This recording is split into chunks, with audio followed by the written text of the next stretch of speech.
Esse é um dos textos mais antigos do mundo, não fosse só um poema religioso. E se, na verdade, ele fosse um roteiro? Um roteiro para um drama super intenso sobre poder, rebelião e o destino das nações. É isso que a gente vai desvendar agora com o Salmo 2, uma peça que, olha, continua em cartaz há 3.000 anos.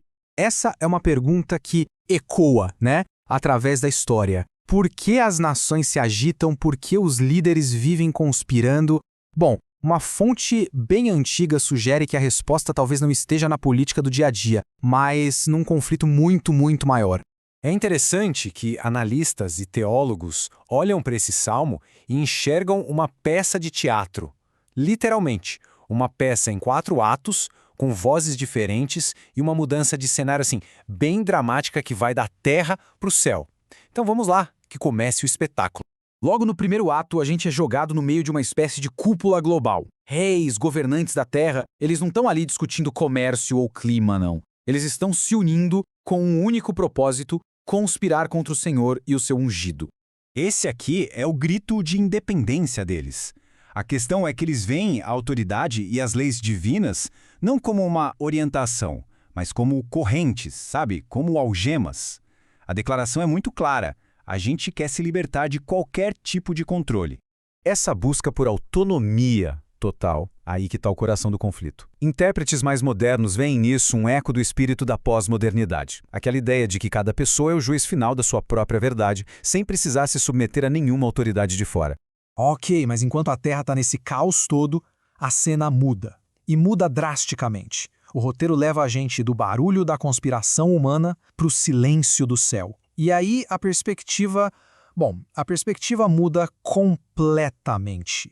O que é realmente interessante aqui é o contraste de poder que isso revela. Na Terra, o que a gente tem é pânico, planejamento febril.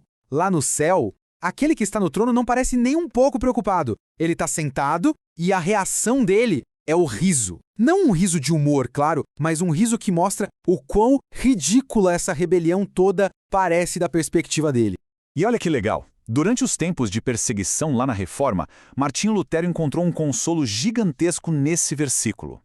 Para ele, o riso de Deus não era zombaria, mas a garantia máxima de que, apesar de todo o caos aqui na Terra, a história está sob um controle absoluto, inabalável. Então, depois da voz dos rebeldes e da reação do céu, entra uma terceira voz em cena. E é o próprio rei ungido, o centro da conspiração, que agora fala e estabelece a sua posição. Essa é a declaração central do Salmo. E, curiosamente, é um dos versículos do Antigo Testamento mais citados no Novo Testamento. Ele aponta diretamente para a identidade divina do rei e para a sua autoridade, que não vem dos homens, mas sim de um decreto celestial. E essa frase aqui, Agostinho de Hipona mergulhou fundo nela. Ele argumentou que o hoje de Deus não é um dia no nosso calendário, é a própria eternidade. Isso quer dizer que a relação entre o pai e o filho é eterna, está fora do nosso conceito de tempo. Essa imagem aqui ilustra de um jeito brilhante como a rebelião é inútil. De um lado, a gente tem a autoridade do rei, uma vara de ferro, um poder que não quebra, que governa. Do outro, toda a força das nações é comparada a um vaso de barro, frágil, que vai se estilhaçar no primeiro contato. A diferença de poder não podia ser mais clara. Bom, o drama poderia muito bem terminar com a destruição imediata simbolizada por essa vara de ferro.